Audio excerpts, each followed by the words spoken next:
he explained in that speech is the introduction of regulation to an industry benefits the incumbent and decreases innovation in the industry. This is referred to as regulatory capture.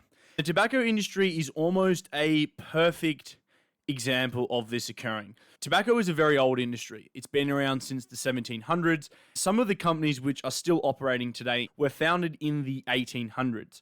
Once the government started to get involved in the industry, they were worried about its impact to citizens. They started to introduce things such as plain pack warnings, banning on marketing and advertising, increasing the cost of cigarettes through taxation. This started in the 1970s. If you do a chart of the tobacco industry before the government got involved, what you'll find is it wasn't a particularly strong performing market from a shareholder's perspective. The companies didn't make a lot of money. There was a lot of competition. There was also a lot of innovation.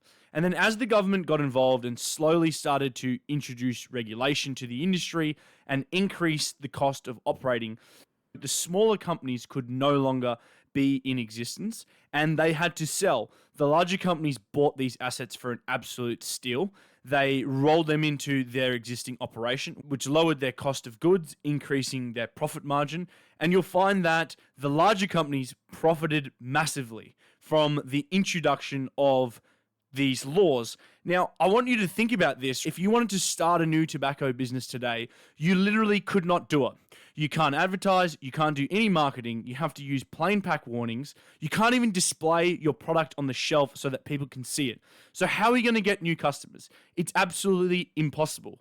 Now, there is some really good learnings here for us because, first of all, it's very counterintuitive. When you first think about the government entering an industry, you think, oh, this is bad for innovation, which is correct, but it's very good for investing because it essentially eliminates all of the competition so that the bigger companies now can make a lot more money because they're never ever going to face a new competitor. Point number 2 is we need to be thinking about where the government is intervening in markets today, because you'll find that you were not able to start a vaping product in the 1970s. The tobacco companies had too much power.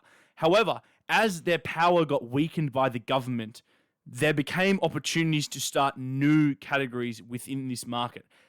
To illustrate my point, let's start off with the history of vaping. In the peak of the tobacco company's power, which was about the 1960s, they were selling about 523 billion cigarettes alone in the US.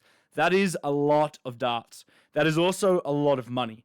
Now, the first e-cigarette was created in 1927 as a vaporizer to smoke medicinal compounds, and you don't get any innovation in the space until the 1980s, where physician Norman Jacobson came up with an e-cigarette, brought it to market, but got absolutely destroyed by the competition. The tobacco companies made it extremely hard for him to operate and bullied him out of existence.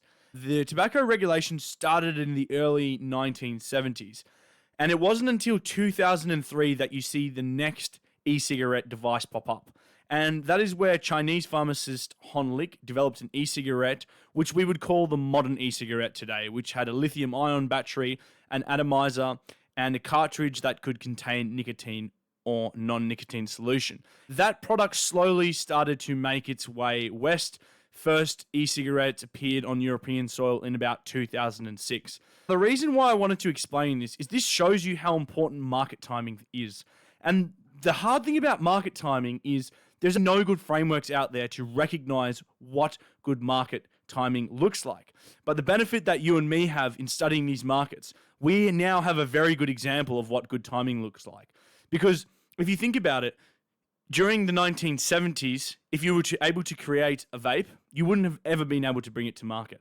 However, since the 1970s, when they were in peak power, as opposed to the 2000s, where the government has significantly weakened the power of these tobacco companies, they are handicapped in their action to respond to new disruptive technologies in their industry. They couldn't run more ads, they couldn't increase their advertising spend, or they couldn't use their suppliers against these vaping companies. They would have been able to do all of that in the 1970s when they had peak power.